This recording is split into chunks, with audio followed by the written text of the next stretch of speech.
Hello everyone, welcome you all into sir unlimited study home. चलिए start करते हैं। This is lecture number 3 of chapter current electricity. और सबसे पहले यहाँ पे जैसे डाउट आया है कि सर मोबिलिटी क्या है। ओके, सो मोबिलिटी के बारे में थोड़ा सा डिस्कस कर लेते हैं। एक सिंपल सा टर्म है mobility.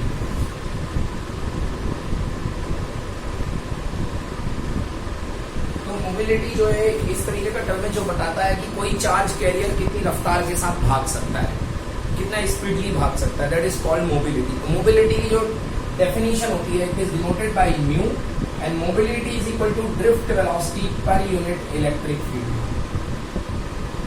Okay, so mobility is equal to electric field apply करने पर आपकी जो ड्रिफ्ट वेलोसिटी सेट होगी।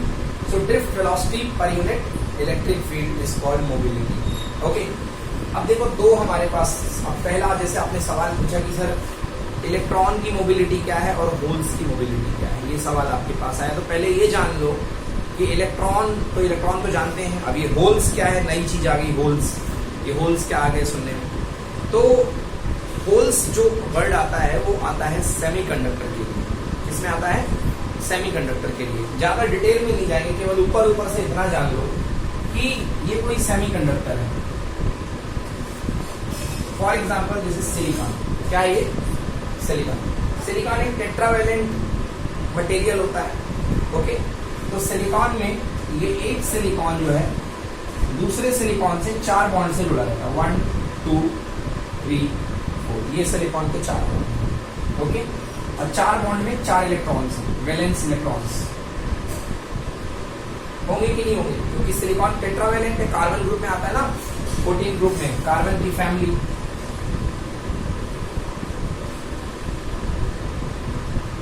ये है कार्बन की फैमिली। तो आउटर मोस्ट ऑर्बिटल में कार्बन फैमिली में कितने इलेक्ट्रॉन होते हैं? 4 इलेक्ट्रॉन होते हैं, क्योंकि 4 इलेक्ट्रॉन्स। तो 4 इलेक्ट्रॉन की वजह से कार्बन के पास जो है कार्बन की सभी एलिमेंट में 4 आउटर मोस्ट में 4 इलेक्ट्रॉन इसके वैलेंस इलेक्ट्रॉन होते हैं जो शेयर होकर के बॉन्ड बनाते हैं। तो या तो सिलिकॉन की मैं बात कर रहा हूँ, देखो यार सिलिकॉन, तो ये दूसरे सिलिकॉन से जुड़ा होगा। यहाँ पे भी एक सिलिकॉन, ये उस सिलिकॉन का ये वाला बॉन्ड है, दूसरे वाले का। ये सिलिकॉन इधर से भी आएगा, ये उसका बॉन्ड। एक सिलिकॉन यहाँ से आएगा, ये उसका बॉन्ड होगा, और एक सिलिकॉन यहाँ से आएगा, ये उसका बॉन्ड। ओके, तो क्या करते हैं आप? मान लीजिए आपने थोड़ी इसको गर्मी दे दी, बल्कि सी हीट दे दी, तो थर्मल एजिटेशन, समझ गए ना? टेम्परेचर के कारण थर्मल एजिटेशन होता है, एक्साइटमेंट आती है, और ये इलेक्ट्रॉन थर्मल एजिटेशन की वजह से छोड़ करके चला जाता है, बाहर निकल गया। समझ गए ना? अपनी लैटिस के बाहर निकल गया। क्लियर हो गया? तो ये इलेक्ट्रॉन क्या कराएगा? कंडक्शन। क्या कराएगा? Conduction. This is called conduction electron. ये है कंडक्शन इलेक्ट्रॉन, जिसमें सेमीकंडक्टर में। तो इलेक्ट्रॉन के ऊपर कौन सा चार्ज होता है बेटा? नेगेटिव। तो ये इलेक्ट्रॉन अपना नेगेटिव चार्ज कहलाएगा ना।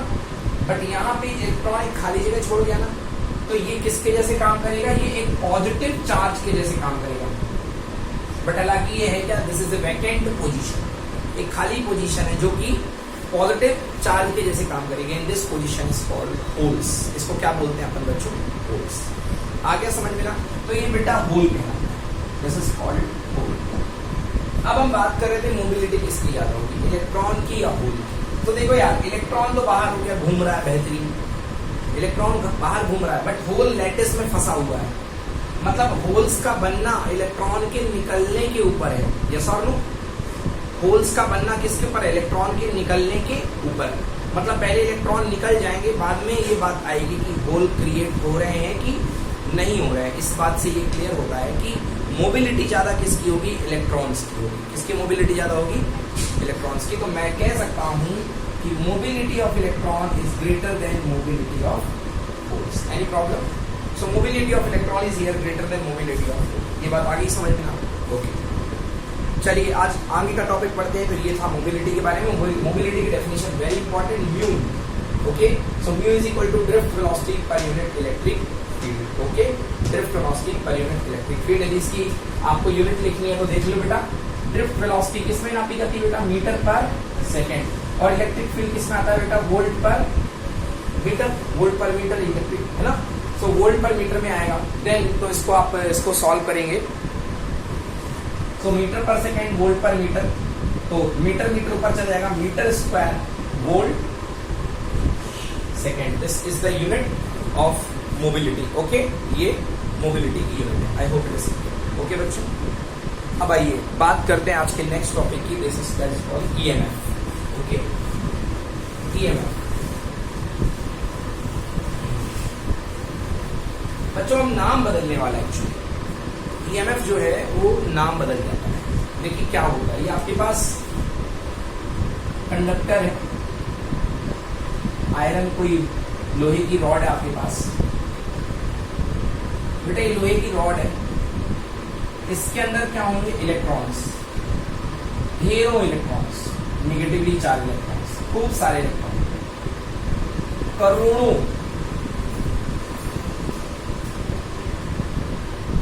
होते हैं ना। यस, अगर आप बैटरी नहीं लगाए हो तो ये इलेक्ट्रॉन क्या करेंगे, ये हल्के से अपनी पोजीशन में जिग जिग जिग जिग जिग जिग जिग बस होते रहेंगे, बट इनमें कोई डायरेक्टिव मोशन नहीं होगा। मतलब ये नहीं कि कोई इलेक्ट्रॉन यहां से यहां मूव करे, इनकी जिंदगी बिना किसी टारगेट के अपनी जगह पे होते रहेंगे। ओके, बट ये मूव नहीं करेंगे। थर्मल एजिटेशन के कारण हल्की सी थर्मल वेलोसिटी होती है।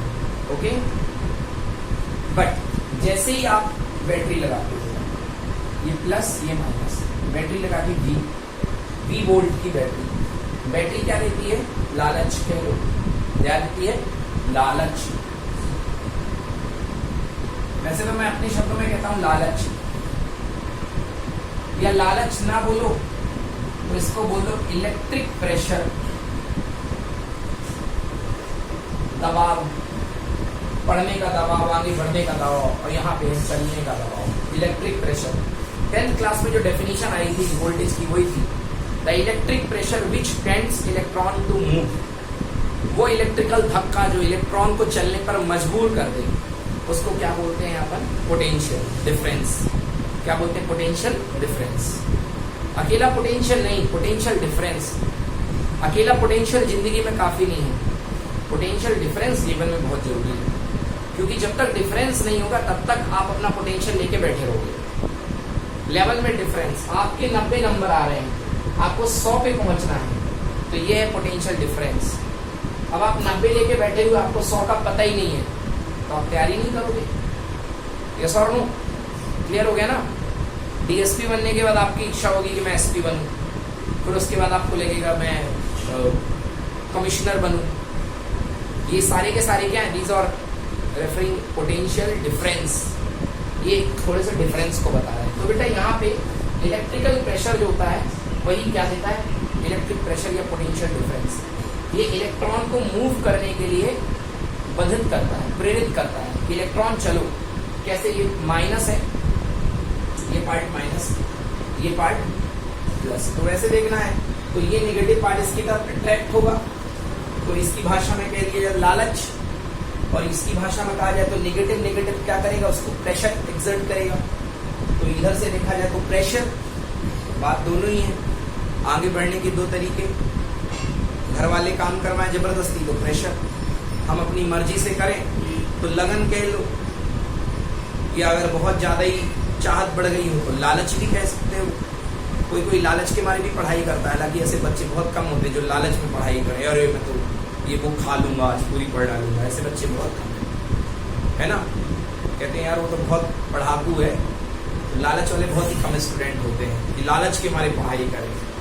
लालच के मारे खाना तो सुना है कि इतना खाया कि पेट खराब हो गया, ऐसा नहीं सुना होगा कि इतना पढ़ा कि पागल हो गया, लालच के मारे। ओके, सो ये लालच हो गया या इलेक्ट्रिक प्रेशर हो गया। So what is potential difference, it is the electric pressure which tends electron to move. अब इलेक्ट्रॉन की बात इसलिए कह रहा हूँ क्योंकि कंडक्टर यहाँ पे है, मैं सेमी कंडक्टर नहीं ले रहा हूँ, मैं कोई गैस नहीं ले रहा हूँ, मैं कोई लिक्विड मटेरियल नहीं ले रहा हूँ, मैं केवल यहाँ पर एक मटेरियल कंडक्टर ले रहा हूँ। अब बेटा इसी का नया नाम आने वाला है, इसी का नया नाम आने वाला है, इस सोर्स वोल्टेज का नया नाम आने वाला है, जिसको हम रिप्रेजेंट करेंगे बेटा कैपिटल ई से। ओके बेटा, इसको हम कैपिटल ई से रिप्रेजेंट करेंगे और इसे नाम है ईएमएफ। क्या नाम है, ईएमएफ। ओके, इलेक्ट्रोमोटिव फोर्स, इसका नाम है ईएमएफ। ईएमएफ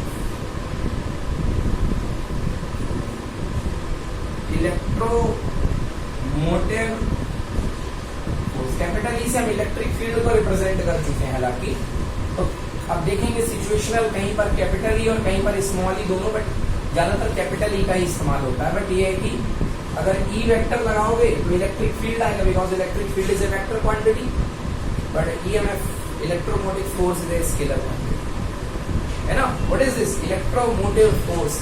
इलेक्ट्रो मतलब इलेक्ट्रॉन को, मोटिव मतलब मोशन में लाने वाला, फोर्स मतलब बल, झटका, मतलब इलेक्ट्रॉन को मोशन में जो लाने वाला फोर्स होता है, that is called electromotive force. समझ में आया? सो ये है ईएमएफ, बस नाम चेंज हो गया है और थोड़े से काम भी चेंज हुए हैं, वो हम आपको बता देते हैं। Okay, so this is called electromotive force. तो कभी भी ई इलेक्ट्रोमोटिव फोर्स हो गया। अब हम बात करते हैं sources of EMF. EMF, okay, sources of EMF. EMF के सोर्स क्या क्या है? तो the electromotive force is the maximum potential difference between the two electrodes when of the cell when no current is drawn from the cell। अब समझना इस line को मैं क्या बोल रहा हूँ बेटा। थोड़ा शुरुआत में डिफिकल्ट है बच्चों समझने में, बट बाद में एकदम क्लियर हो जाएगा।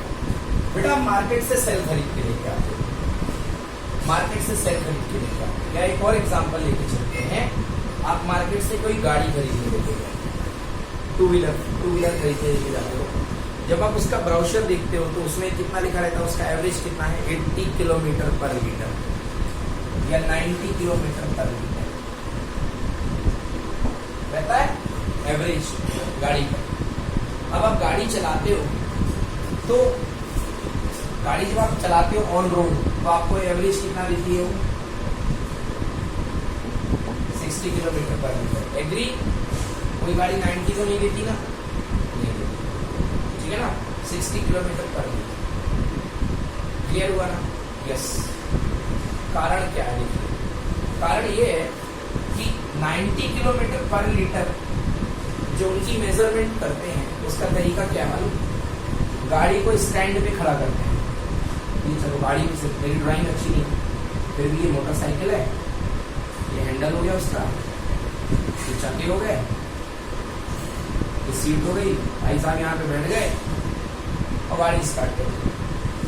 अब गाड़ी को इन्होंने चलाना शुरू कर दिया 1 लीटर पेट्रोल भर के, और इन्होंने देखते गए इनका मीटर जो कांटा लगा हुआ था 0 पे था, अब चक्का घूमता गया, इसके हिसाब से ये रीडिंग बढ़ती गई। कितनी रीडिंग दे दी भाई इसने? 1 लीटर पेट्रोल खत्म होने पर मान लो 0 से रीडिंग आ गई कितने किलोमीटर? 90। क्लियर हो गया ना? यस। अब गाड़ी को रोड पे उतारो। अभी गाड़ी किस पे थी? स्टैंड पे थी, मतलब स्टैंड था तो चक्के हवा के ऊपर थे, जमीन पे नहीं थे।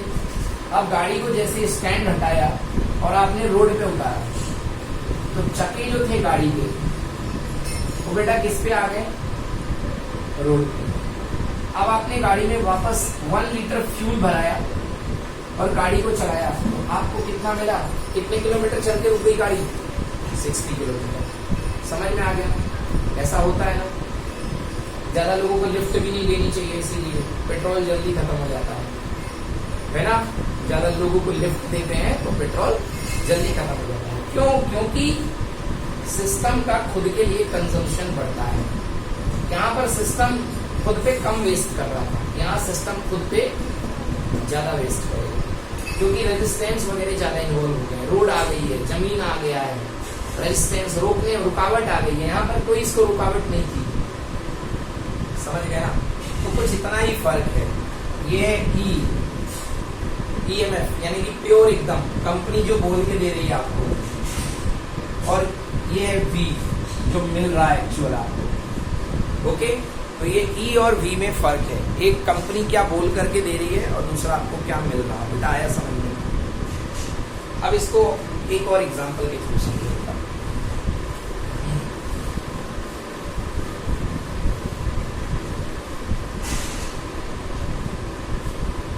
जैसे कि आप मार्केट से बैटरी लेके आते हो, ये बैटरी आप लेकर गए, बैटरी खरीदी आपने एवरडी, है ना, एवरेडी बैटरी आपने मार्केट से लेके आए छोटी वाली, बेटा इसके ऊपर ये प्लस होता है, this is called anode. Negative वाला क्या होता है बेटा, कैथोड होता है ना। बेटा कितने वोल्ट लिखा रहता है इसके ऊपर, याद है, पता है आपको? नहीं पता? 1.5 वोल्ट,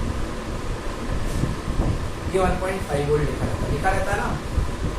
1.5 वोल्ट जो वोल्टेज होता है, ये क्या आपको कभी मिल सकता है?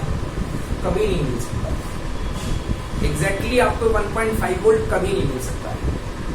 1.5 वोल्ट आपको केवल तभी मिलेगा जब ये ओपन है, मतलब आप इसे कुछ भी ना लो, इससे कुछ भी ना लो, तब आपको 1.5 वोल्ट मिलेगा। जैसे एग्जांपल के लिए एक और चीज समझो, ये आप हो, ये आप हो, आपने कुछ खाना खाया, आपने खाना खा करके मान लो 200 किलो कैलोरी एनर्जी ले ली, कुछ खाया आपने समोसे वगैरह और 200 किलो कैलोरी एनर्जी ली, 200 किलो कैलोरी। क्या 200 किलो कैलोरी एनर्जी आप पूरी किसी काम पे वेस्ट कर सकते हो कि 200 किलो कैलोरी लो और बाहर वाले को 200 किलो कैलोरी काम करके दे दो? क्यों? क्योंकि आपका सिस्टम जो काम करेगा वो भी तो कुछ लेगा ना, फ्री में थोड़ा ना चलेगा। बोलो, आपकी जो मसल्स, जो अंदर क्रियाएं होंगी, जो सिस्टम है आपका, वो भी तो कुछ ना कुछ एनर्जी मांगेगा चलने के लिए, कि नहीं मांगेगा? भाई आइडियल मशीन तो है नहीं हम लोग, लो 50 जूल लिया और 50 जूल दिया, इतने तो परफेक्ट है नहीं हमारी मशीन, है ना। तो कुल मिलाकर के ये क्या हो गया, ईएमएफ जो आप लेते हो, और जो बाहर दोगे वो क्या होगा, वोल्टेज या पोटेंशियल डिफरेंस। क्या होगा, पोटेंशियल। आया समझ में? कोई दिक्कत? तो बेटा समझना ध्यान से, आप मार्केट से सेल लेके आए, जब तक सेल ओपन है कुछ आप इसमें से ले नहीं रहे हो, क्योंकि सेल ओपन है तो क्या कोई करंट जाएगी? नो, क्योंकि ओपन सर्किट में से कोई करंट ड्रॉ नहीं होती, तब तक ये आपको प्रोवाइड करेगा ईएमएफ। क्या प्रोवाइड करेगा बेटा? ईएमएफ। समझ में आ गया ना? ईएमएफ प्रोवाइड करेगा। क्यों प्रोवाइड करेगा बेटा? दुनिया का कोई भी सेल आप लेकर के आओ, उस सेल का खुद भी कुछ कंजम्पशन करता है, खुद भी अपने वोल्टेज का, खुद भी अपनी एनर्जी जो टोटल लेकर के आया है उसका कंजम्पशन करता है। उस सेल का एक छोटा सा रेजिस्टेंस उसके अंदर इनबिल्ट होता है, that is called internal resistance, that is called internal resistance. जैसे हमारी बॉडी 200 किलो जूल है, तो 200 किलो जूल का 200 किलो जूल बाहर नहीं देगी, कुछ खुद में यूज करेगी। मतलब हमारी बॉडी किसके जैसे काम कर रही है? खुद में एक रेजिस्टेंस के जैसे, समझ गए ना। 50 किलो जूल खुद खा लेगी हमारी बॉडी, अपने आप को मेंटेन रखने के लिए, है ना। तो हमारी बॉडी खुद में क्या हो गई? रेजिस्टेंस। हाँ, बट यदि सर्किट ओपन है, यदि सर्किट ओपन है तो आपको इसके अक्रॉस क्या मिलेगा? ई। क्या मिलेगा? आ रहा अच्छे समझ में? सर्किट ओपन है बेटा, ना समझ में बताना मेरे को। सर्किट ओपन है तो आपको इसके क्रॉस क्या मिलेगा? ई। क्यों मिलेगा ई? क्योंकि बेटा आपने सर्किट ओपन रखा, मतलब इसमें से कोई भी करंट गई नहीं है, कुछ आपने इसको चालू ही नहीं किया, स्टार्ट ही नहीं किया है। बट यदि सर्किट आपने क्लोज कर दिया, यहाँ पे कोई एलिमेंट लगा दिया, अब आपको इस टर्मिनल के क्रॉस बेटा जो मिलेगा वो मिलेगा V। क्या मिलेगा? क्यों? क्योंकि जैसे सर्किट ऑन करोगे इसमें से क्या सेट होगी बेटा? Current I। क्या सेट होगी? I current. तो करंट I जाएगी जाएगी जाएगी जाएगी। ये रेजिस्टेंस मान लो बेटा कैपिटल R। क्या मान लो? Capital R। कैपिटल R, यहाँ से करंट जाएगी जाएगी जाएगी जाएगी, यहाँ से वापस आएगी बेटा। ये वोल्टेज इसके ऊपर, ये छोटा सा रेजिस्टेंस कहलाता है स्मॉल r। क्या कहलाता है? Small r। क्लियर हुआ ना? स्मॉल r कहलाएगा। छोटा सा करंट जब इस रास्ते से जाएगी तो रेजिस्टेंस के ऊपर क्या होता है? Voltage drop. क्या होता है? Voltage drop. कितना वोल्टेज ड्रॉप होगा बेटा इसके अक्रॉस? I into R। बेटा दिया कितना था सेल ने? स्टार्ट में सेल ने दिया कितना था? खुद के ऊपर ड्रॉप कितना ले लिया?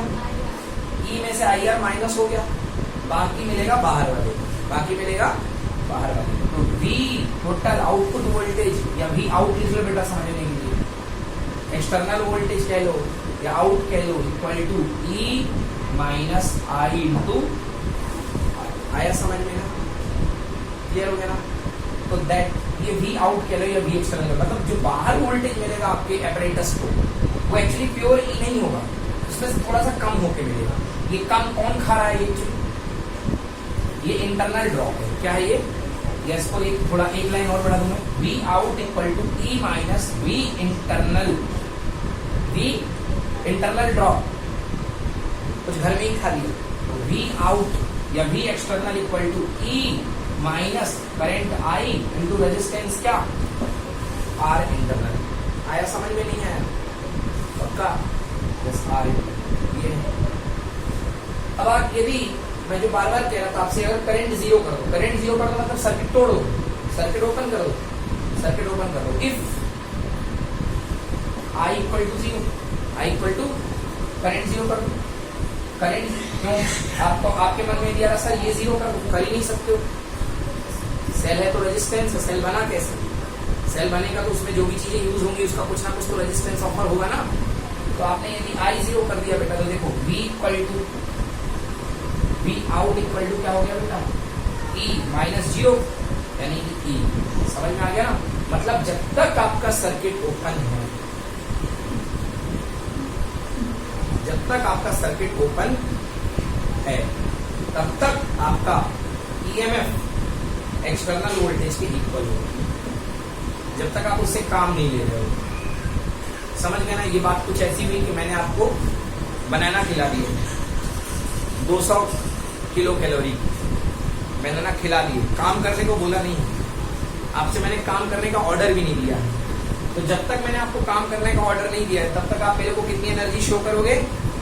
200 किलो कैलोरी। बट जैसे मैंने आपको काम करने का ऑर्डर दे दिया, सर्किट क्लोज कर दिया, तो आप मेरे को कितनी एनर्जी दोगे बेटा? आप मेरे को 200 किलो कैलोरी से कम एनर्जी दोगे, क्योंकि कुछ आपका सिस्टम यूटिलाइज करेगा, कुछ आपका सिस्टम यूटिलाइज करेगा। एक इस चीज को देख के मुझे हमेशा एक इंसिडेंस याद आ जाता है, एक पिक्चर का। वो एक पिक्चर आई थी अक्षय कुमार की, पैसा पैसा करती है, पैसे से क्यों करती है ना? दे दनादन, यस, नाम भी याद है बिल्कुल। उसमें राजपाल यादव था, वो बाथरूम में घुस के रसगुल्ले खा लिया करता था, याद है? वो बाथरूम में जाके रसगुल्ले खा लेता था हमेशा। राजपाल यादव क्या करता था? उसमें रूम सर्विस करता था ना, तो राजपाल यादव क्या करता था? वो ई अमाउंट का लेके चला करता था वोल्टेज, ईएमएफ 10 रसगुल्ले लेके चलता था। अब 10 रसगुल्ले लेके जाता था, वो खुद का 2 रसगुल्ले कंजम्पशन कर देता था। तो जब बाहर वाले को देता था V output equal to E में से क्या? कुछ कम, कुछ कम, तो E minus I into R. बेटा ये वोल्टेज ही ड्रॉप होगा, so E minus I into R ये होगा। So this is E minus I. समझ में आ गया? सो अब पढ़ते हैं, अब हमारा क्लियर हो गया है कि इलेक्ट्रोमोटिव फोर्स होता क्या है। तो इलेक्ट्रोमोटिव फोर्स जो होता है एक तरीके से हम क्या कह सकते हैं? This is the maximum voltage, voltage की मैक्सिमम वैल्यू। ओके, वोल्टेज की maximum. So once again I am reading this, the electromotive forces is the maximum potential difference between the two electrodes of the cell. It is the maximum potential difference between the two electrodes of the cell when no current is drawn from the cell. When no current is drawn from the cell, that time your voltage will be equal to EMF. Okay, voltage he EMF है, but कब? जब तक कि current zero हो, आप उससे कुछ काम न करवाओ। Okay, yes. आइए बात करते हैं comparison between voltage and EMF. Voltage और ईएमएफ के बीच में हम कंपैरिजन करते हैं। बेटा वोल्टेज बोल दो या पोटेंशियल डिफरेंस बोल दो, एक ही बात है। आइए हम वोल्टेज और कंपैरिजन करते हैं। क्लियर ना? Comparison,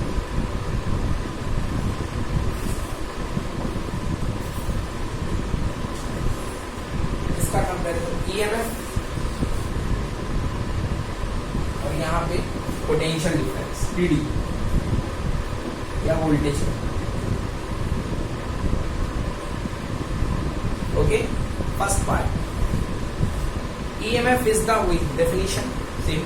EMF is the maximum potential difference between the two electrodes of the cell when no current is drawn from the cell. This means when the circuit is open. This means when the circuit is open. So you have like this. This is exactly E. This is internal resistance.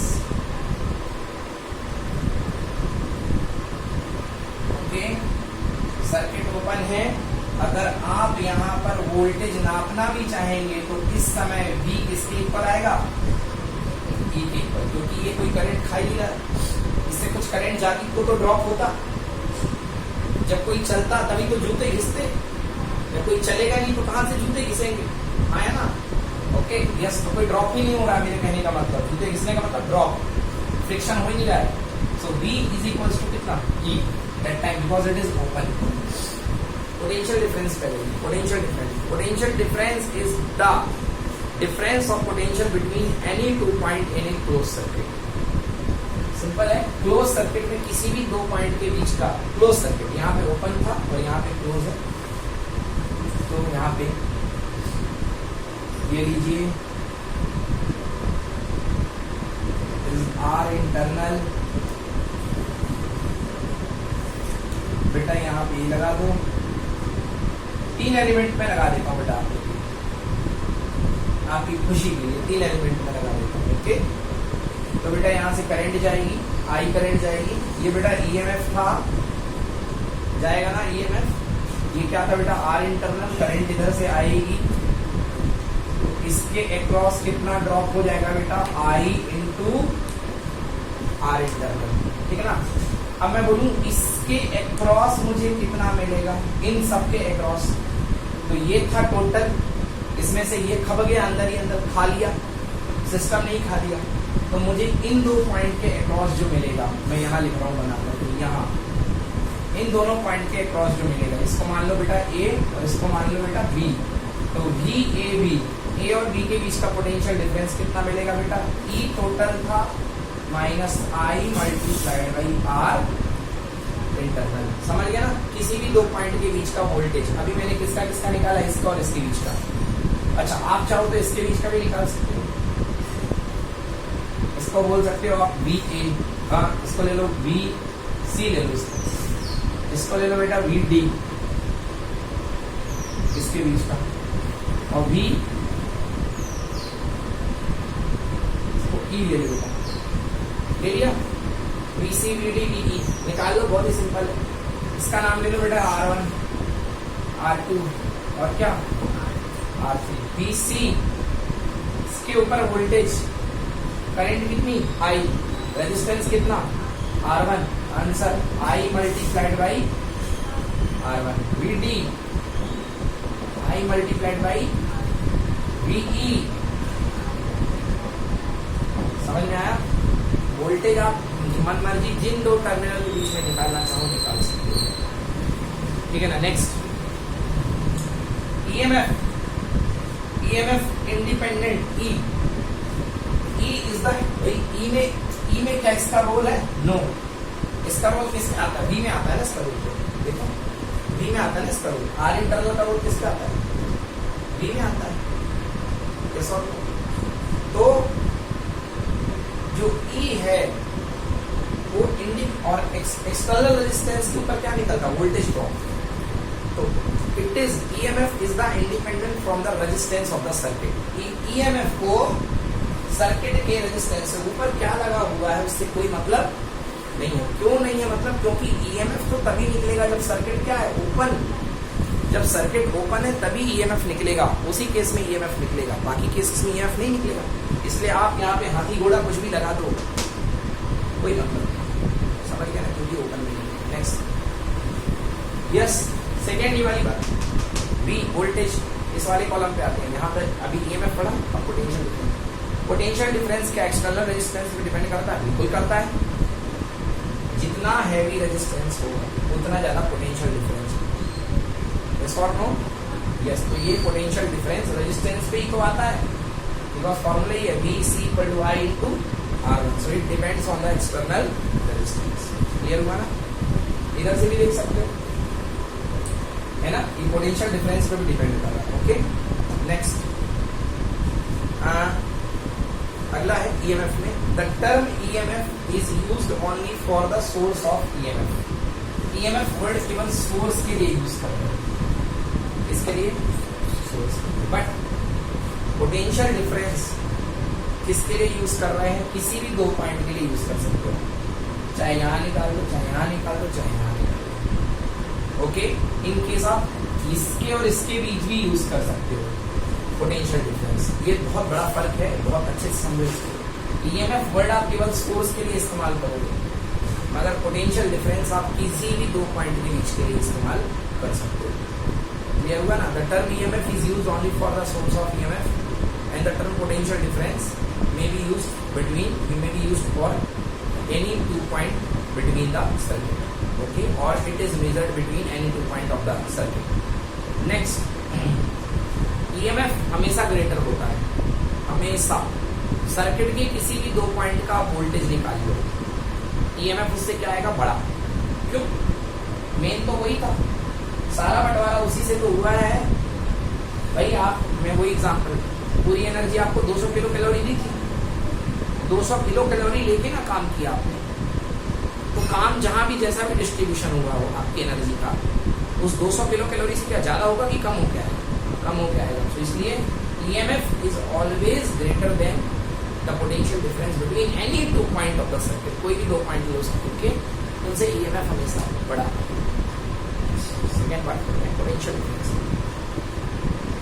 Potential difference normal case में कभी भी EMF से बड़ा नहीं होगा। Potential difference EMF से बड़ा तब होगा जब आप सेल को रिचार्ज करोगे। क्या करोगे? सेल को रिचार्ज करोगे, मतलब रिचार्जिंग वाला केस, सेल को रिचार्ज करोगे। नहीं बेटा, ये आपका सेल डिस्चार्ज हो गया। रिचार्जेबल सेल आते हैं ना, बैटरी मोबाइल की रिचार्ज, बैटरी डाउन हो गई, बैटरी डाउन हो जाती है, करंट जाते जाते जाते बैटरी डाउन हो गई, ये हो गई बैटरी डाउन। अब आपको रिचार्ज करना है, समझ गए बेटा? तो आप क्या लगाएंगे? आप इसके एक्रॉस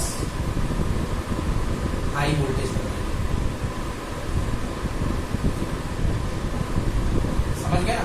अब जब आप रिचार्ज करोगे दैट टाइम ये एक्सटर्नल वोल्टेज इसके ईएमएफ से क्या होगा? ज्यादा होगा। D external is greater then EMF, क्योंकि इसको आपको चार्ज करना है। इसको आपको क्या करना है? चार्ज करना है। पहले आप इससे करंट ले रहे थे, समझ गए ना? अब इसमें वापस आप एनर्जी भर रहे हो, तो इसके लिए ये सोर्स बन जाएगा, समझ गए ना? इसको एडवांटेज मिलेगा, तो इसको क्या करना पड़ेगा? तब ये ज्यादा होगा। मतलब डिस्चार्जिंग के केस में ईएमएफ ग्रेटर होगा किससे? वी एक्सटर्नल से। और चार्जिंग के केस में वी एक्सटर्नल ग्रेटर देन होगा किससे? दोनों बातें होनी, चार्जिंग और डिस्चार्जिंग। ओके, तो लिख सकते हो आप डिस्चार्जिंग, जिस समय आपकी बैटरी डिस्चार्ज हो रही है that time EMF is greater than V external. और चार्जिंग के समय V external is greater than, ठीक है? क्लियर हो गया बेटा? चलिए अब बात करते हैं बेटा internal resistance of a cell. Okay, बहुत बढ़िया टॉपिक है, इजी टॉपिक है। अब बात करते हैं बेटा internal resistance of a cell क्या होता है।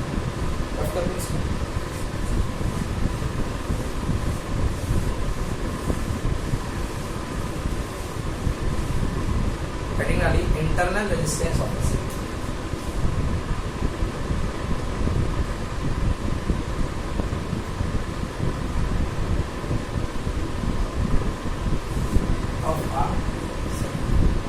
दुनिया का कोई भी आप सेल बनाओ, दुनिया का कोई भी आप सेल बनाओ, उस सेल को बनाते समय जो चीजें इस्तेमाल में लाते हो उसकी वजह से उसमें थोड़ा सा रेजिस्टेंस आ जाता है, उसको बोलते हैं अपन इंटरनल रेजिस्टेंस।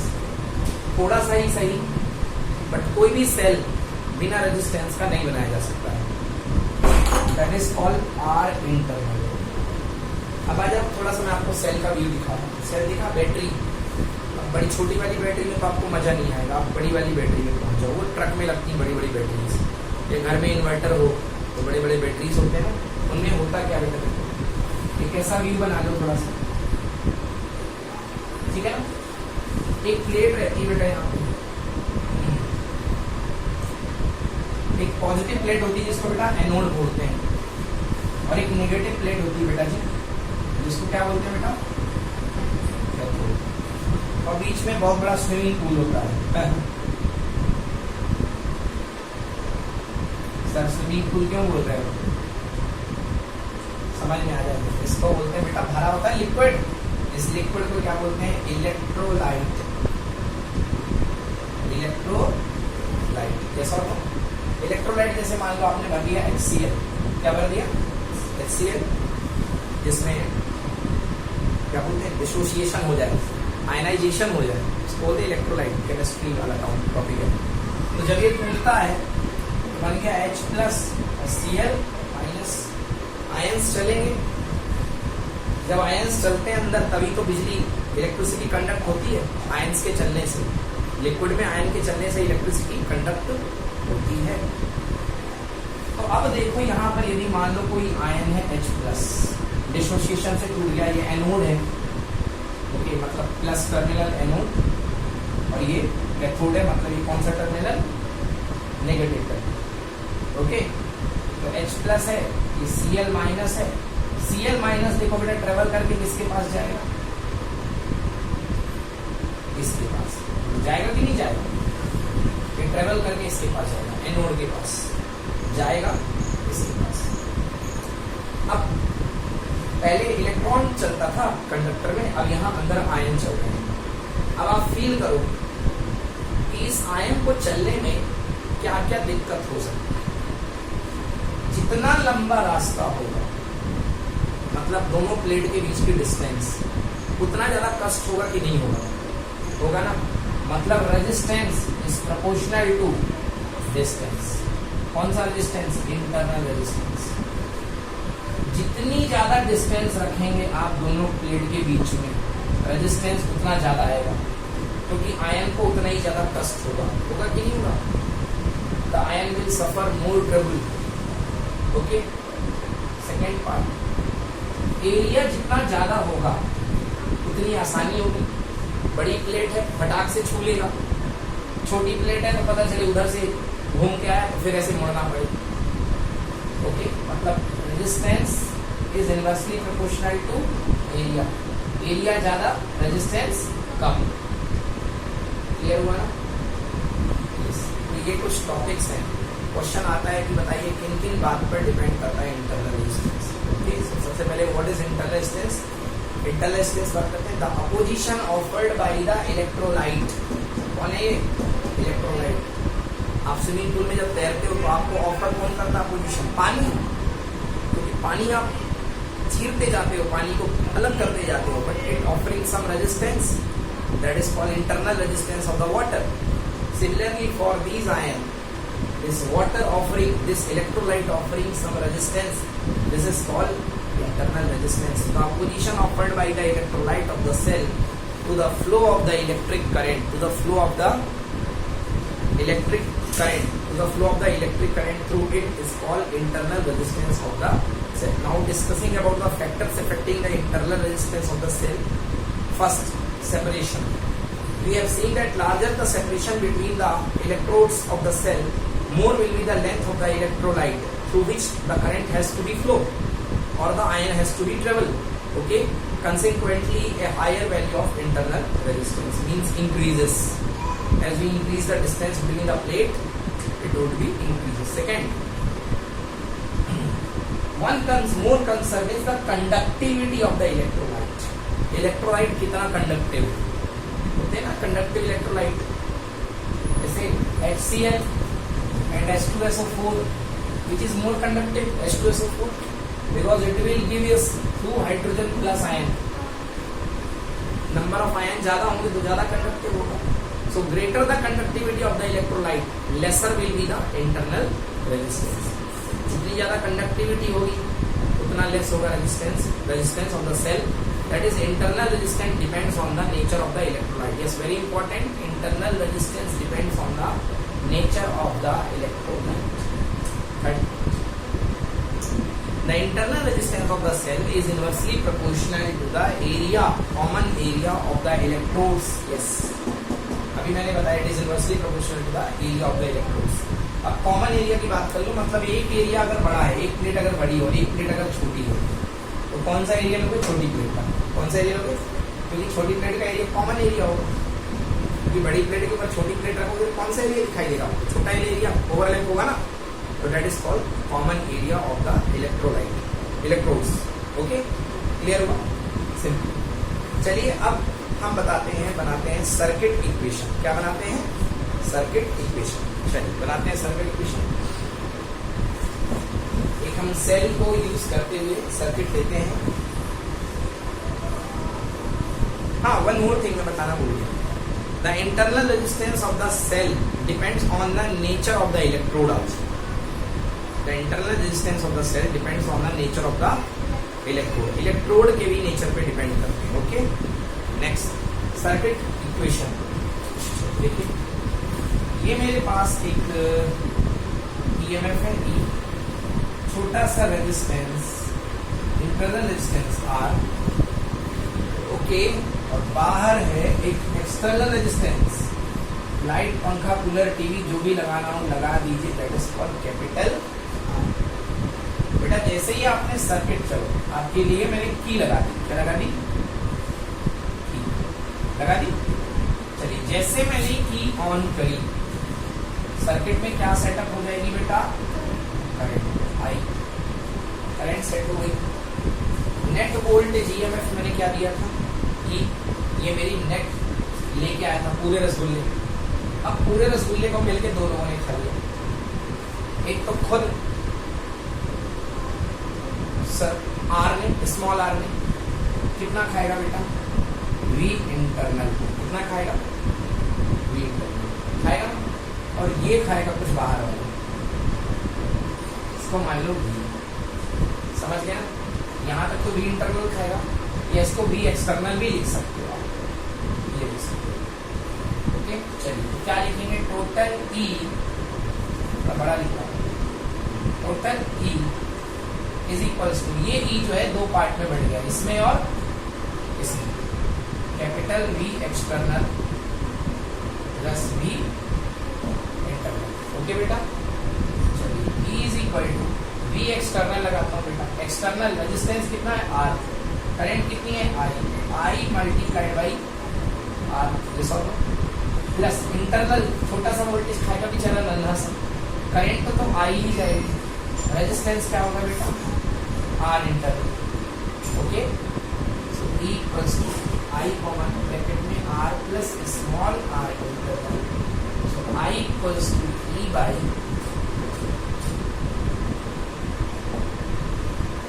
आ गया। This is called circuit equation. क्या बोलते हैं इसको? Circuit equation. This relation is called circuit equation. Note करिए इसको, है सिंपल, सही है। चलिए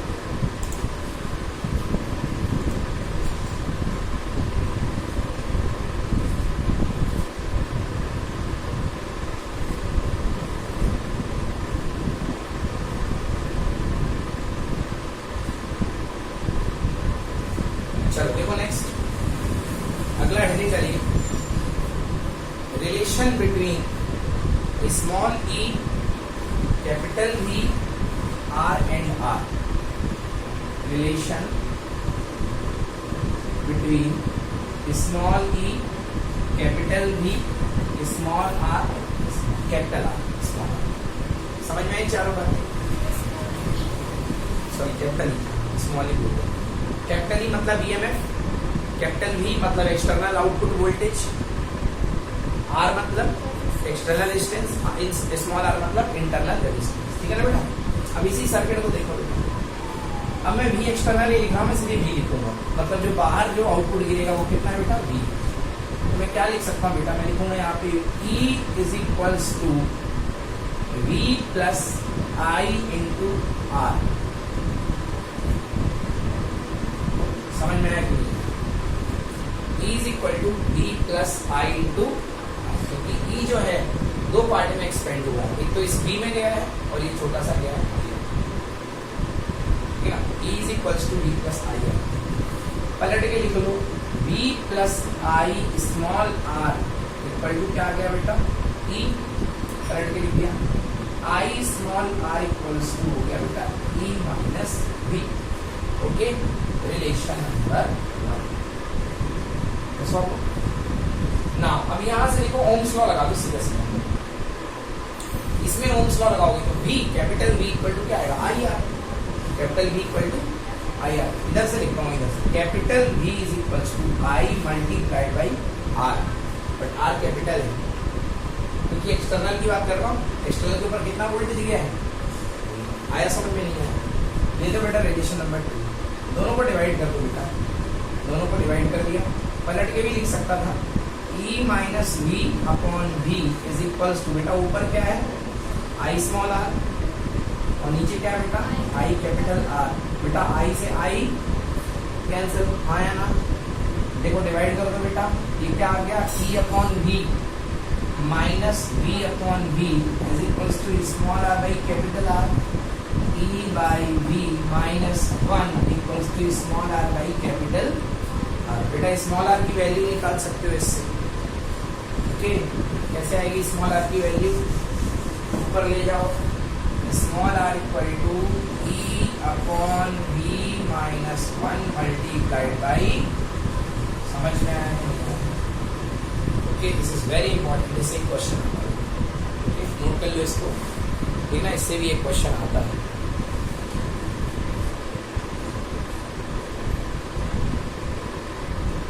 चलिए हेडिंग डालिए, determination of internal resistance of a cell by a voltmeter method.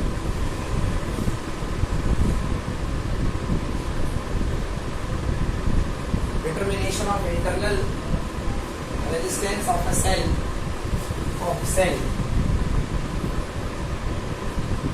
Bye voltmeter method. Voltmeter एक इंस्ट्रूमेंट है जो वोल्टेज को नाप करके देता है, ओके उसको लगा के हम इंटरनल रेजिस्टेंस निकालने की कोशिश करते हैं। यहाँ पे देखो बेटा कैसे करेंगे, चलिए देखिए। तो सबसे पहले हमारे पास एक जो फॉर्मूला था वो क्या था, R equals to small r equals to E upon V minus 1 into capital R, ये था। हमें ये चाहिए इंटरनल रेजिस्टेंस, हमें ये पता रहेगा, ये हम पता निकालेंगे, ये तो है ये 1R पता रहेगा, बस ये सब कुछ दिया है। बट इसके लिए एक सेटअप है, प्रॉपर सेटअप है सर्किट का, वो सर्किट का सेटअप आपको बनना चाहिए क्योंकि अभी आगे बहुत आने वाला है वो सर्किट। तो उस सर्किट का सेटअप देखिए वो कैसा चलेगा। सबसे पहले आपके पास दो चीजें आपको इवेल्युएट करनी है, एक बार E और एक बार V। E कब इवेल्युएट होता है, जब सेल का सर्किट ओपन होता है। V कब इवेल्युएट होता है, जब सेल का सर्किट क्लोज होता है, ओके।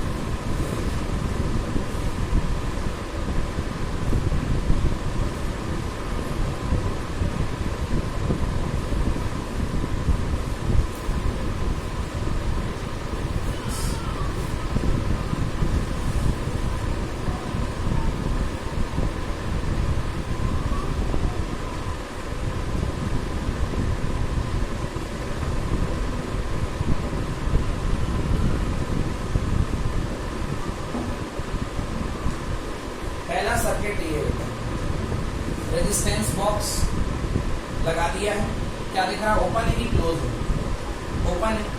तो ओपन है मतलब ये जो सर्किट है ये करंट इसमें से कोई भी कन्वे नहीं होगी। देखो अगर क्लोज होता तो ये करंट कैरी करता, करंट फ्लो करता, अभी इसमें कोई करंट फ्लो नहीं होगी। तो इस समय आपको जो वोल्ट मीटर नाप करके देगा, मेजर करके देगा, वो किसकी रीडिंग देगा, ईएमएफ। किसकी रीडिंग देगा, ईएमएफ। केवल इसका केवल मेजर करके देगा एक्चुअल, ठीक है ना, इसमें से कोई करंट नहीं जाएगी। तो यहाँ से आपको क्या मिल जाएगा बेटा, ईएमएफ मिल जाएगा। समझ गया ना, ये पहला डायग्राम हो गया जिसमें आप ओपन सर्किट रखेंगे तो ओपन सर्किट में no current is drawn, this means in this circuit you will measure EMF first, इसमें ईएमएफ मेजर हो जाएगा। सेकेंड केस देखते हैं बेटा, सेकेंड केस में आपको बिल्कुल वही सेटअप है, ये बैटरी है, ये इसका R इंटरनल है बेटा, जिसको हमको मेजर करना है, जो हमको पता नहीं है। ये की थी बेटा, इस बार की क्लोज कर दी, क्या कर दी, क्लोज कर दी, की क्लोज कर दी। ये साथ में बेटा लगा है रेजिस्टेंस बॉक्स। बेटा रेजिस्टेंस बॉक्स क्या प्रोवाइड करता है मालूम, R। क्या प्रोवाइड करता है, जब आप लैब में जाएंगे तो आपको रेजिस्टेंस बॉक्स मिलेगा, इससे आप अपना मनचाहा रेजिस्टेंस अप्लाई कर सकते हैं। तो जैसे ही सर्किट चालू करोगे ये कर दो और इसके ऊपर लगा दो क्या, वोल्ट, ये दो। अब क्या होगी बेटा, करंट फ्लो होने लगेगी। ये देखो करंट फ्लो होने लगेगी, मतलब ये कुछ ना कुछ तो ड्रॉप कराएगा ना, कराएगा कि नहीं कराएगा, करंट इसमें से जाएगी तो ये कुछ ना कुछ ड्रॉप कराएगा। अब आपको क्या मिलेगा, वोल्टेज, पोटेंशियल डिफरेंस। पिछले बार क्या मिल रहा था आपको, ईएमएफ था। तो वोल्ट मीटर, V से कंफ्यूज मत हो, वोल्ट मीटर तो एक डिवाइस होती है जो आपको नाप के देता है पोटेंशियल डिफरेंस या वोल्टेज। तो ये पहले पिछले बार आपको E दे रहा था, इस बार आपको क्या देगा, V। तो इस बार आपको V देगा। ओके, तो E भी मिल गया, सॉरी यहाँ से V भी मिल गया। क्लोज सर्किट करोगे तो आपको V मिल जाएगा, ओपन सर्किट में आपको E मिल जाएगा। तो in this close circuit current is drawn and potential difference V will measured. Now apply the formula R equals to E upon V। कर लोगे, बहुत काम का है। ओके, अभी आगे हम पढ़ेंगे तो बहुत सारी जगह पे ये काम में आएगा। Any problem? चलिए अगला है टॉपिक कॉम्बिनेशन ऑफ सेल्स। ठीक है, चले आगे, combination of cells. Next heading डालिए, कॉम्बिनेशन ऑफ सेल्स। अब पहले कल रेजिस्टेंस को अपन ने कंबाइन किया था, आज अपन सेल को कंबाइन करेंगे।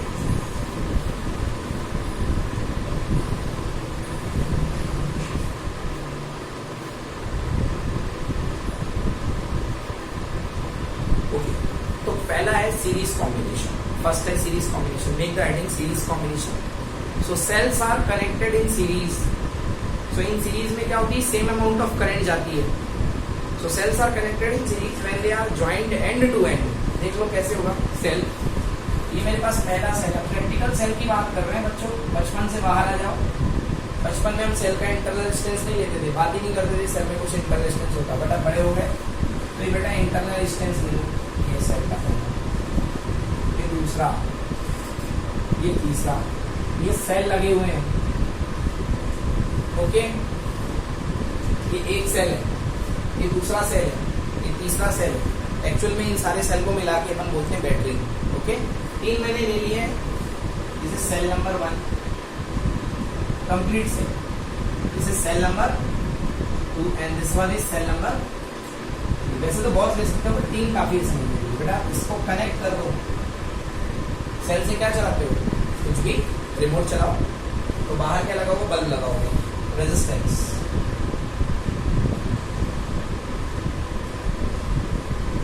अभी तक क्या लगाते थे यहाँ पे, बैटरी। क्या लगाते थे, बैटरी, क्योंकि तब हम बैटरी लगा के रेजिस्टेंस यूज करते थे। अब हम सेल लगा के क्या यूज करेंगे, रेजिस्टेंस। समझ गए ना, ये पावर देगा और ये पावर कंज्यूम करेगा। इस बार ये डिलीवर कर रहा है, ये कंज्यूम कर रहा है ना। यहाँ पे सेल मत लगा दे, यहाँ पे बैटरी मत लगा देना, ये तो चार्ज होने लग जाएंगे। अगर हाई पावर की बैटरी लगा देगी तो क्या होगा, चार्ज। अभी कौन सा केस हो रहा है, डिस्चार्ज का।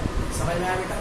चलिए, ये प्लस ये माइनस, करंट कैसे जाती है, positive to negative. Simple case है बेटा, ये प्लस से माइनस इधर करंट देगा, ये भी प्लस है माइनस है इधर करंट देगा, ये भी प्लस माइनस है इधर करंट देगा। तीनों मिलके एक करंट बनाएंगे कुछ ना कुछ।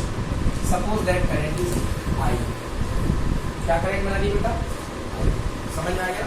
तो टोटल करंट इन लोगों ने आई बना दी। और यहाँ पे आई करंट की वजह से इसके ऊपर जो वोल्टेज ड्रॉप हो रहा है, that is equals to V equals to I into R। Okay, मेरे पास तीनों सेल के इंटरनल रेजिस्टेंस है, small r, small r, small r। इसका EMF कितना है, E। इसका EMF भी E, इसका EMF भी E।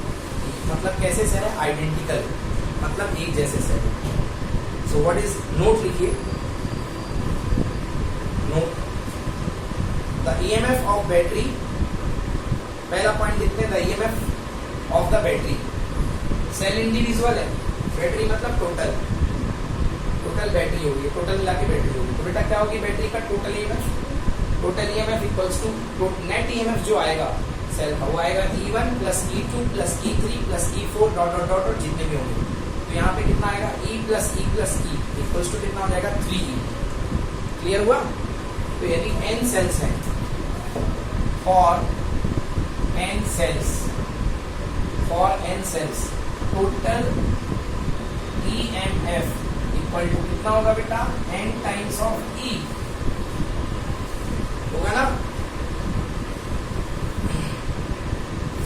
पुरानी वाली टॉर्च चलती रही है बचपन में, लंबी वाली टॉर्च, पहला सेल, उसके पीछे दूसरा सेल, उसके पीछे तीसरा सेल जाता रहा ना, तो 1.5 वोल्ट पहला सेल 1.5 वोल्ट का, उसके पीछे एक और 1.5 वोल्ट का, उसके पीछे एक और 1.5 वोल्ट का, उसके पीछे एक और 1.5 वोल्ट का, तो 1.5 और 1.5 3, अगेन 3 प्लस 3 इक्वल टू कितना? तो 6 वोल्ट की बैटरी बन जाती थी।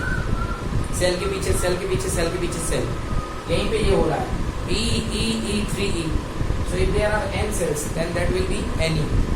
Now about resistance, this is R, this is R series में यदि n रेजिस्टेंस होंगे तो क्या लगेगा अपने पास? NR, R plus R plus R plus R, यहाँ पे हो जाएगा 3R. But if n cells are there, n resistance are there, तो total internal resistance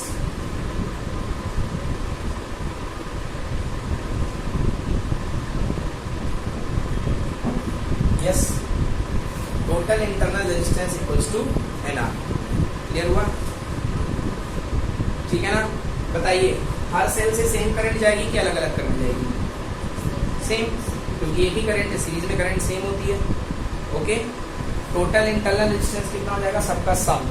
okay, now अब देखिए, यदि मैं चाहूँ इस सब की जगह एक मैं रिप्लेस कर सकता हूँ किससे? एक कॉमन बैटरी, बड़ी बैटरी, जिसका EMF कितना? Ne. If n cells are there, then total will be Ne. Okay, and total internal resistance equals to कितना बेटा? NR, and here it is capital R. Yes or no? Now current निकालिए बेटा नीचे की तरफ. I equals to total voltage upon total voltage upon total resistance. I equals to V by R. So total voltage here कितना?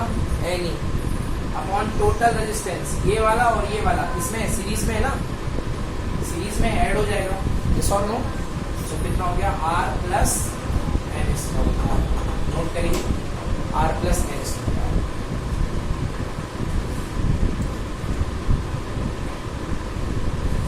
इससे बहुत अच्छा conclusion निकल करके आने वाला है, उसको मैं बता देता हूँ.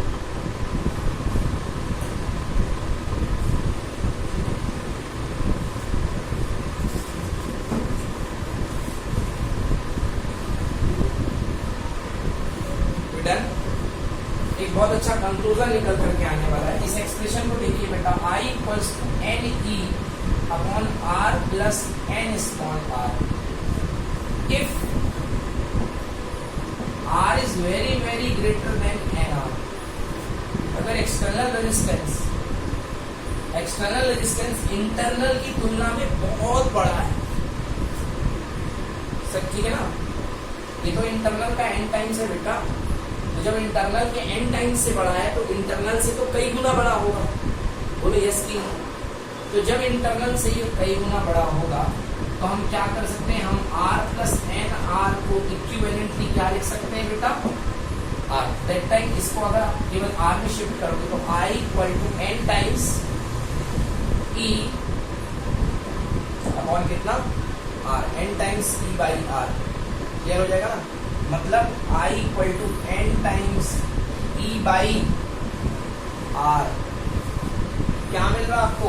करंट जो है एक सेल की तुलना में कितने गुना मिल रही है? n गुना. समझ गया ना? मतलब आपको सीरीज कॉम्बिनेशन कब फायदा देगा? Series combination of the cell आपको तब फायदा देगा जिस समय आपका एक्सटर्नल रेजिस्टेंस बहुत बड़ा हो. इससे इंटरनल रेजिस्टेंस. समझ गया है ना? तब आपको ये बहुत फायदा देगा. Any problem? बन जाएगा ना? नोट कर लीजिए.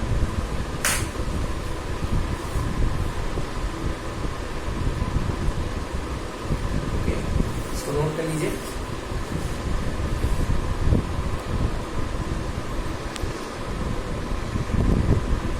सो बेटा क्या समझ में आया?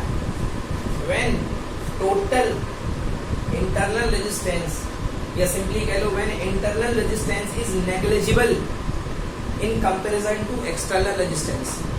जब इंटरनल रेजिस्टेंस नेग्लिजिबल मतलब ना के बराबर, किसके रिस्पेक्ट में, एक्सटर्नल के रिस्पेक्ट में, तब आपको सीरीज कॉम्बिनेशन फायदा देता है और आपको क्या मिलती है, मैक्सिमम करंट। क्या मिलती है? अब इसका उल्टा केस भी देख लो, अगर ये बहुत छोटा है और ये बहुत बड़ा है, अभी क्या देखा था बेटा, ये बड़ा और ये छोटा। अब इसका उल्टा केस देख लो, इसका उल्टा केस ये होगा कि if N R is very very greater than R, मतलब ये बेचारा नन्ना मुन्ना और ये लोग मिलकर के क्या बन गए, डायनासोर, सब बड़े बन गए। तो जब बेटा ये बहुत बड़ा है और ये छोटा हो गया, ओके, तो आप क्या लिखोगे, आर प्लस एन आर। बेटा इस बार बताओ आर में जाएगा कि एन आर में जाएगा, एन आर में जाएगा। चलो अब करेंट निकालो, I equal to N E upon R plus N R को क्या शिफ्ट कर देंगे बेटा, एन आर। एन से एन क्या हो गया, आई इक्वल टू कितना आ गया बेटा, ई बाई आर। देख बेटा यहाँ पे एन आ रहा था, मतलब यहाँ पे करंट क्या हो रही, एम्पलीफाई हो रही थी ना, करंट बढ़ रही थी, n टाइम्स हो रही थी, और यहाँ पे करंट कम हो रही है। तो फायदेमंद ये कॉम्बिनेशन किस में हुआ, सीरीज में कि पैरेलल में, सॉरी मतलब इस वाले केस में, आर ग्रेटर वाले केस में एक्सटर्नल आर ज्यादा होने पर या इंटरनल आर ज्यादा होने पर, एक्सटर्नल आर ज्यादा होने पर। समझ में आ गया ना? तो कंक्लूजन ये निकलता है when internal resistance is negligible in comparison to the external resistance, then the cells are connected in series to get maximum current. उस समय आप सेल को कनेक्ट कर सकते हो सीरीज में, जिससे आपको की मैक्सिमम करंट मिलेगी। आ गया समझ में? नोट करिए फटाफट इसको। So next topic is parallel combination of cells. This is parallel combination of cell. We have suppose here n cells. How many cells? n cells. Each cells are everyone cells are identical. Each cells are identical here with EMF E. Individual EMF is E and having internal resistance is R. Okay. So cells are said to be connected. Cells are said to be connected in parallel combination. Parallel combination when they are joined positive to positive and negative to negative, such that current is divided between the cells. मतलब सारे positive terminal एक तरफ ले लो cell के और सारे negative terminal एक तरफ ले लो। देखो बेटा एक प्लस है, ये प्लस है, ये प्लस है, सारे पॉजिटिव एक तरफ, नेगेटिव एक तरफ। बताने की बात नहीं, वैसे जानते हो, डिफाइन करने में थोड़ा टफ लग रहा है। Okay, when each positive terminal are connected at one side and each negative terminals are connected on another side. Okay, this is parallel combination. Now the EMF, resulting EMF कितना होगा बेटा, इसका E, इसका E, इसका E, इसका E। Parallel में आपको पता है वोल्टेज सेम होता है, तो यदि इसका E है, इसका E है, इसका E है, तो फुल कॉम्बिनेशन का वोल्टेज कितना आएगा, E। कितना आएगा, E। तो ये अगर बैटरी बन गई तो इसका टोटल EMF कितना आएगा, E। और इस सर्किट को इसके अक्रॉस में भी कितना मिलेगा बेटा, समझ गए ना? यस, तो आपको यहाँ पे नेट ईएमएफ कितना आएगा, ई मिलेगा। Okay, so net EMF the battery is that of the single cell. इसका भी ई है, इसका भी ई है, इसका भी ई है, तो टोटल बैटरी का नेट ईएमएफ ऑफ बैटरी लिखो, नेट ईएमएफ ऑफ बैटरी है ना। मैं सेल नहीं बोल रहा हूँ, बैटरी बोल रहा हूँ। सेल मतलब वन सेल, बैटरी मतलब total combination. Net EMF of battery equals to E. पिछले बार क्या हुआ था, NE, इस बार क्या हो रहा है, E। ओके,